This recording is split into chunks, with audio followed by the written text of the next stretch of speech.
সবার আগে সাকিব, সবার শেষেও সাকিব সবখানে।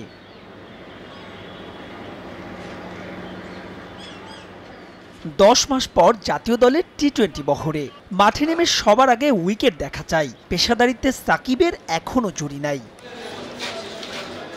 নতুন ট্রেনার মহসিন খানের অধীনে এই ওয়ার্ম আপটা এতদিনে নিশ্চয়ই বেশ পরিচিত টাইগার ভক্তদের কাছে। এদিন সাকিবও যেন মধ্যমণি, দৌড়ালেন, সতীর্থদের সঙ্গে খেললেন গাগরমের ফুটবল। পুশ আপ দেয়াতেও হলো প্রচ্ছন্ন প্রতিযোগিতা। এরপর মনোযোগে মূল কাজ অর্থাৎ ব্যাটিং। বোলিংটা ঠিকঠাক, ব্যাটিংয়েই যত অস্বস্তি সুপার সাকিবের। তবে সদ্য সমাপ্ত ডিপিএল এর জামালের জার্সিতে শতক হাঁকিয়ে প্রস্তুতিটাও সেরেছেন জম্পেশ। তবুও অনুশীলনে নয় কোনো ফাঁকি। মিরপুরের ইনডোরে সাকিব মুস্তাফিজের লড়াইটা জমে উঠেছিল বেশ। নেট বোলার তানভীর কিংবা তানজিম দুই প্রান্ত থেকে বদলেছেন বোলার, তবে সাকিব ব্যাট করেছেন এক টানা। এভাবে চলল প্রায় মিনিট ৩০।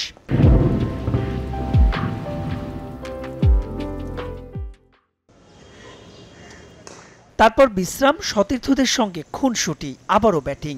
ছন্দে ফিরতে যা যা করণীয় তার পুরোটাই যেন নিংড়ে দেয়া। বিশ্বকাপে টাইগারদের সাফল্য পেতে বড় অনুঘটক হতে হবে সাকিব আল হাসানকে। 5-এ দ্রুত রান তুলতে হতে হবে বিধ্বংসী। এদিন সাকিব বোলিং করেছেন মোটে একটা, ঠিকই শুনেছেন, ওই এক বলই। এরপর আবারও ব্যাটিংয়ে মনোযোগ। ততক্ষণে কমেছে সূর্যের তেজ, শেষ হয়েছে অনুশীলনও।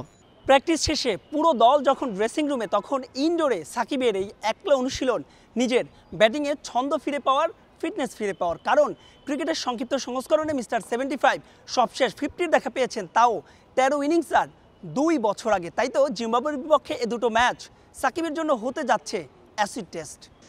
যেতে যেতে মূল মাঠে ব্যাটিং কোচ ডেভিড হেম্পের কাছ থেকে বিশেষ টোটকা, শ্যাডোতেও তা ঝালিয়ে নেয়া। এবার জিম্বাবুয়ের বিপক্ষে এমন অনুশীলন বাস্তবে রূপ দেওয়ার অপেক্ষা।